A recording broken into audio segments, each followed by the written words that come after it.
लोग कहते हैं कि दमा दम के साथ जाता है। दोस्तों, एक्यूप्रेशर पद्धति एक ऐसी पद्धति है जो दमा के यानी अस्थमा के इलाज में भी काफी कारगर सिद्ध हुई है। दोस्तों, आज की यह वीडियो आप उन सभी लोगों को जरूर भेजिएगा जो आपके सर्कल में अस्थमा से पीड़ित है, क्योंकि आज की यह वीडियो अस्थमा पे काफी डिटेल्ड वीडियो होने वाली है।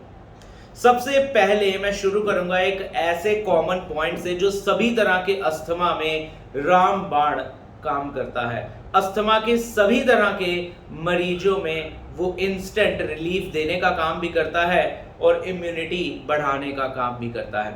दोस्तों, ये पॉइंट आता है exact centre of the chest में। इसमें करना क्या है, ये आप 3 उंगलियां इस तरह रखेंगे, press and release, press and release, press and release, press and release. ऐसा दिन में 3 बार 1-1 मिनट के लिए जरूर करना चाहिए सभी तरह के अस्थमा के मरीजों को। जिस वक्त अस्थमा का अटैक आया हो, यह ट्रीटमेंट उस वक्त भी किया जा सकता है, दोहराया जा सकता है। ध्यान रखना है दोस्तों, प्रेस एंड रिलीज वाला सिस्टम रहेगा, बहुत ज्यादा तेज प्रेशर नहीं देना है और 1 मिनट तक इस प्रक्रिया को दिन में 3 बार दोहराना है। ये अस्थमा के पेशेंट में काफी लाभप्रद साबित होता है। अब मैं बात करूंगा डिटेलिंग में। किसी को अस्थमा होता है जिसमें बलगम बहुत निकलती है, किसी को अस्थमा होता है जिसमें उनको सूखी खांसी आती है, किसी को अस्थमा होता है जिनको सांस लेने में तकलीफ होती है, और किसी को अस्थमा होता है जिसे सांस छोड़ने में तकलीफ होती है, और कुछ लोगों को एलर्जिक अस्थमा हो जाता है। कुछ लोगों की इम्यूनिटी वीक होती है, चेंज ऑफ सीजन पे या एक्सर्शन पे अस्थमा हो जाता है, स्ट्रेस में अस्थमा हो जाता है। तो दोस्तों, आज इन सभी तरह के अस्थमा का इलाज कैसे होगा, एक्यूप्रेशर से कौन से कारगर बिंदु है, वो सब आप आज सीखेंगे। तो सबसे पहले बात करते हैं जिन लोगों को खूब बलगम वाली खांसी आती है, अस्थमा होता है, बलगम निकल जाने पे सांस में थोड़ा आराम आता है, उन बिंदुओं को सबसे पहले आप नोट करिए। ध्यान रखना है दोस्तों, जो भी आज आप सीख रहे हैं इसे जरूर नोट करिएगा, और कोई भी पर्सन जिसे अस्थमा है वो इस इलाज को करके मुझे फीडबैक जरूर दे। देखिए, सबसे पहला पॉइंट, ये इंडेक्स फिंगर पर, ये इस जॉइंट पर मैंने मार्क किया। दूसरा पॉइंट मिडिल फिंगर पर बैक साइड में, ये दोस्तों ये मैंने मार्क किया। ये 2 बिंदु हैं, इन दोनों बिंदुओं पर आपने दोनों हाथों पर येलो मैग्नेट विजिबल लगाना है। ये उन लोगों के लिए है जिनको खूब बलगम बनती है, खांसी आती है तो उसमें भी बलगम निकलती है, कईयों को बलगम अटकती है आप कह सकते हैं। तो ये ट्रीटमेंट देने पे अटकी हुई बलगम निकल जाती है, बलगम का बनना कम हो जाता है, जिससे अस्थमा में रोगी को आराम आ जाता है। मैं दोनों हाथों में ये सारे पॉइंट लगा के आपको दिखाऊंगा ताकि अस्थमा का कोई भी पेशेंट जो है इस उपचार को आसानी से करके अपने को लाभ दे सके। देखिए, इंडेक्स फिंगर पर यहाँ पे येलो मैग्नेट विजिबल आप देख रहे होंगे, और मिडिल फिंगर पर भी देख रहे हैं येलो मैग्नेट विजिबल लगेगा बैक साइड पे। तो ये आपने रोज डेली बेसिस पे 4 घंटे से लेके 12 घंटे तक लगाने हैं, जिससे जिन लोगों को बलगम वाली खांसी आती है, बलगम वाला अस्थमा है, बलगम निकलने पे आराम मिलता है, उन सबको लाभ होगा। अब मैं बताने जा रहा हूं जिन लोगों को ड्राई खांसी आती है, मतलब खांसी छिड़ जाती है, सूखी खांसी और आती जाती है और सांस उखड़ जाता है उसकी वजह से, उन लोगों को कौन से पॉइंट पर इलाज देना है, कौन सा इलाज देना है, अब मैं उसकी बात करने जा रहा हूं। इसके लिए जो पॉइंट है, ध्यान रखें, अब जो मैं पॉइंट बता रहा हूं सूखी खांसी के साथ जिन लोगों को अस्थमा छिड़ जाता है उनकी बात कर रहा हूं। तो ये आता है इंडेक्स फिंगर पर एकदम टॉप पर, मैं दोनों हाथों पे मार्क करके इसे आपको दिखाने जा रहा हूं। देखिए दोस्तों, ये दोनों इंडेक्स फिंगर पर आप एकदम टॉप पर देख रहे होंगे, ये रहा वो पॉइंट। इस बिंदु पर आपने ट्रीटमेंट देना है उन लोगों को जिनको सूखी खांसी आती है, खांसी आती है और खांसी आती चली जाती है और धीरे धीरे इनका सांस उखड़ना शुरू हो जाता है और इनको सूखी खांसी आती है। इसमें भी आपको इस बिंदु पर येलो मैग्नेट विजिबल लगाना है। यह बिंदु आपके श्वास पथ को क्लियर कर देता है, जिससे सूखी खांसी की समस्या ठीक हो जाती है। जिन लोगों को ये एरिया में सूखी खांसी आती है, ये पूरे श्वास पथ को क्लियर कर देता है, जिससे सूखी खांसी की समस्या और उससे होने वाले दमा में आराम मिलता है।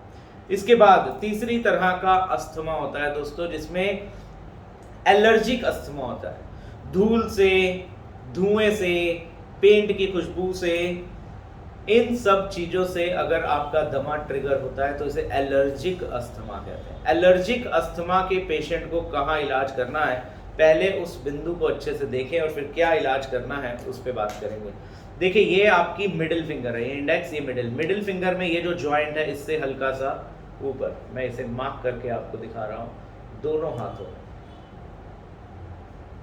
इसकी लोकेशन को बहुत ध्यान से देखिएगा क्योंकि सभी तरह के एलर्जिक अस्थमा के पेशेंट में ये काम आने वाला है। ये रहा वो बिंदु, ये रहा वो बिंदु, मिडिल फिंगर पर आएगा, मिडिल जॉइंट से हल्का सा ऊपर।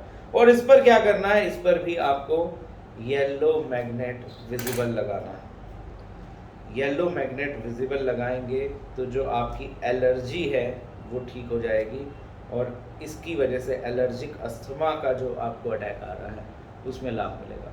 ये बिंदु है और येलो मैग्नेट विजिबल लगाना है। ड्यूरेशन वही रहेगी 4 घंटे से 12 घंटे तक। मैग्नेट मैं बार बार बताता हूँ रीयूजेबल है। ये मैग्नेट वगैरह कहाँ मिलेंगे, डिस्क्रिप्शन में जाएंगे, वहाँ पे उसका लिंक मिल जाएगा, वहाँ से मैग्नेट ऑर्डर कर सकते हैं। इसके बाद हम बात करते हैं, कुछ ऐसे रोगी मिलेंगे आपको जिनको जब वो सांस गहरा लेना चाहते हैं ना तो गहरा सांस अंदर नहीं जाता, कुछ गहरा सांस छोड़ नहीं पाते हैं, तो इसे कहते हैं सांस लेने में दिक्कत वाला अस्थमा या सांस छोड़ने में दिक्कत वाला अस्थमा।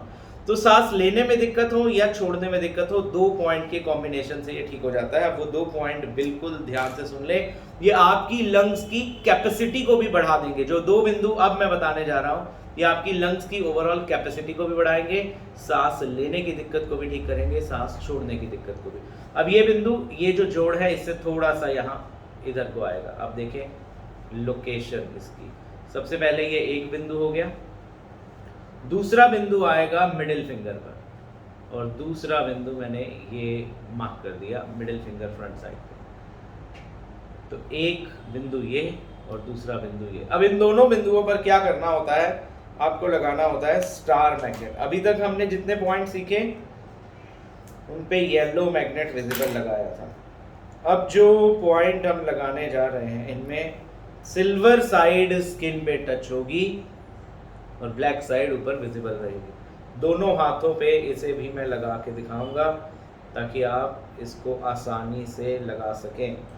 सिल्वर साइड स्किन को टच और ब्लैक साइड विजिबल, दोनों हाथों में लगाना है। जो भी ट्रीटमेंट मैं बता रहा हूँ अस्थमा में आपको दोनों हाथों में लगाना है, बायलैटरल लगाना है। अब देखिए इंडेक्स फिंगर पर ये आपको दिख रहा होगा इस जोड़ से हल्का सा नीचे और मिडिल फिंगर पे दिख रहा होगा इस जोड़ से हल्का सा ऊपर। तो ये पॉइंट आपने लगाने हैं। इससे जिन लोगों को सांस लेने में या सांस छोड़ने में दिक्कत होती है अस्थमा की, वो ठीक हो जाते हैं। अब मैं बात करने जा रहा हूँ सभी तरह के अस्थमा में आपको ऐड ऑन क्या करना है अपनी इम्यूनिटी को बढ़ाने के लिए। दोस्तों ध्यान रखना है, सबसे पहला इलाज जो मैंने बताया था वो बताया था आपको चेस्ट के सेंटर में यहाँ पे प्रेशर देना। एक तो ये इम्यूनिटी बढ़ाता है, दूसरा कोई भी अस्थमा का पेशेंट है उसे अपनी जो दोनों छोटी उंगलियां हैं, इन दोनों छोटी उंगली पर क्रीम या ऑयल लगा के इसको अच्छे से मलना चाहिए चारों तरफ से। जिनके पास एक्यूप्रेशर की रिंग है वो एक्यूप्रेशर की रिंग को दिन में 1-1 मिनट के लिए 3 बार अपनी स्मॉल फिंगर पर जरूर अप्लाई करें। राइट स्मॉल फिंगर आपके राइट लंग को नरिश करती है, उसकी इम्यूनिटी बढ़ाती है, उसके स्ट्रक्चर फंक्शन को इम्प्रूव करती है। इसी तरह लेफ्ट हैंड की जो स्मॉल फिंगर है वो आपकी लेफ्ट लंग की कैपेसिटी को बढ़ाती है। तो दोस्तों आज आपने अस्थमा का एक कंप्लीट सिस्टम सीख लिया। जो थेरेपिस्ट हैं वो भी इन पॉइंट्स को नोट कर लें और जिनके घर में कोई अस्थमा का मरीज है वो इसे बहुत ध्यान से नोट करें, अप्लाई करें। हमें 15 दिन के इलाज के बाद ही फीडबैक जरूर नीचे कमेंट बॉक्स में शेयर करें। दोस्तों आपके किसी भी फ्रेंड या रिलेटिव को अगर अस्थमा है तो ये वीडियो उनको जरूर शेयर करिए। और जो लोग भी फ्री एक्यूप्रेशर की ट्रेनिंग 20 और 21 अक्टूबर को प्राप्त करना चाहते हैं वो नीचे दिए गए लिंक पर ग्रुप को, व्हाट्सएप ग्रुप को ज्वाइन कर ले, क्योंकि वहां पर भेजा जाएगा आपको फ्री एक्यूप्रेशर ट्रेनिंग का लिंक। अगर आप इस चैनल पर नए हैं, इस तरह की और वीडियोस देखना चाहते हैं, तो चैनल को सब्सक्राइब भी करिए और साथ में बेल बटन को जरूर दबाइए ताकि अगली वीडियो आप तक जरूर पहुंच सके। मैं जगमोहन सचदेवा इतनी जानकारी के साथ आप सबसे विदा लेता हूं। नमस्कार।